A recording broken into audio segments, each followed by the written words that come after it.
What's up, everyone? Brady VO here, coming at you with another album review, and this time it is the new Falling Reverse album, Popular Monster. It was released this past Friday, a couple days ago now, August 16th.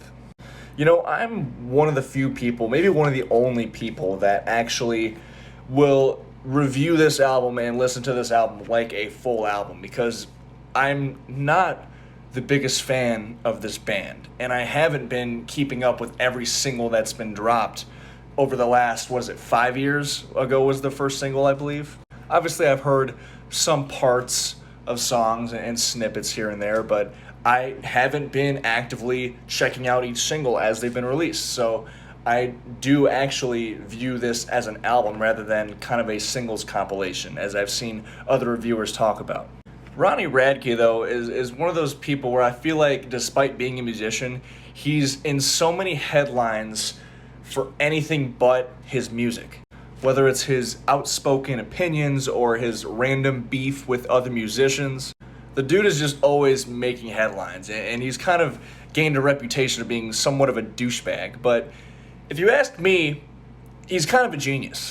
And I say that because I feel like controversy can be such a big draw to a product, at least to a certain extent. But when you have this outspoken frontman who's got a reputation for being kind of an asshole, I mean, I can't imagine how many people have seen headlines about him and checked out his music as a result. It's kind of like in 2017 when Nickelback frontman Chad Kroeger called out Corey Taylor and called Stone Sour Nickelback Light, and there was that whole random beef going on like that whole summer. And while everyone was calling Chad an idiot, I was calling him a genius, because Nickelback and Stone Sour both had albums coming out that summer.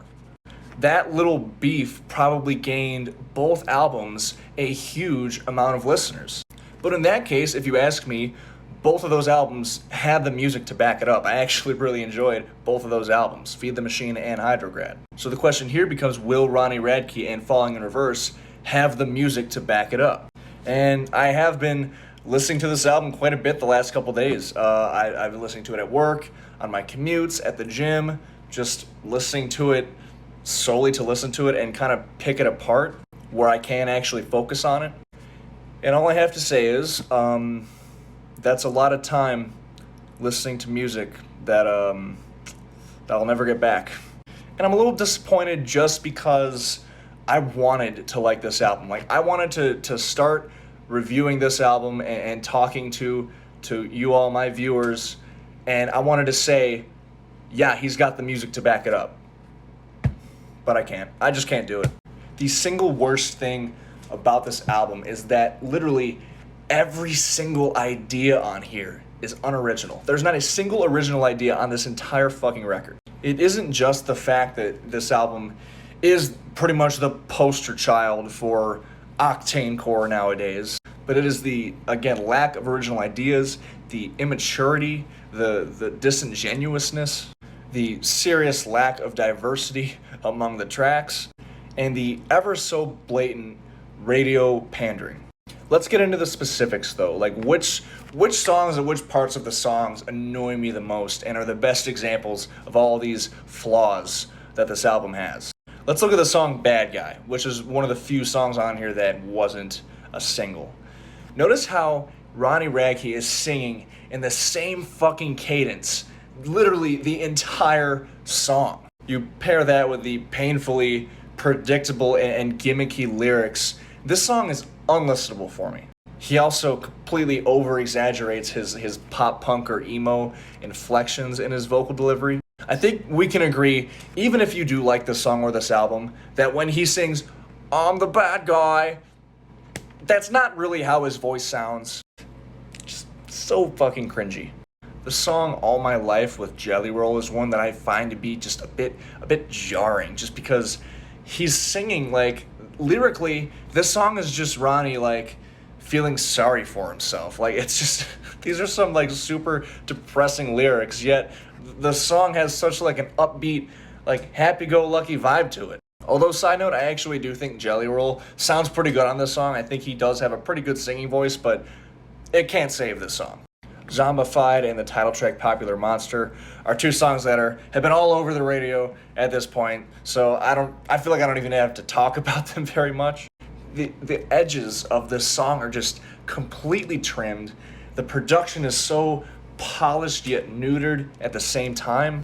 It is like almost so overproduced that it sounds like underproduced or weak. A lot of these songs also have really cringy lyrics about like cancel culture and just Ronnie overall portraying that kind of, egotistical, douchey persona that he's developed and showcased over the last few years.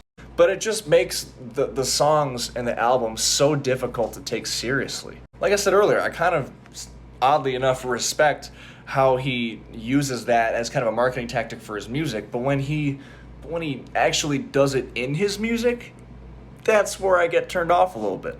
Because while his personality and all the different headlines you see about him are off-putting in ways that might actually get him new listeners, when the music itself is off-putting, that is where the problems come in.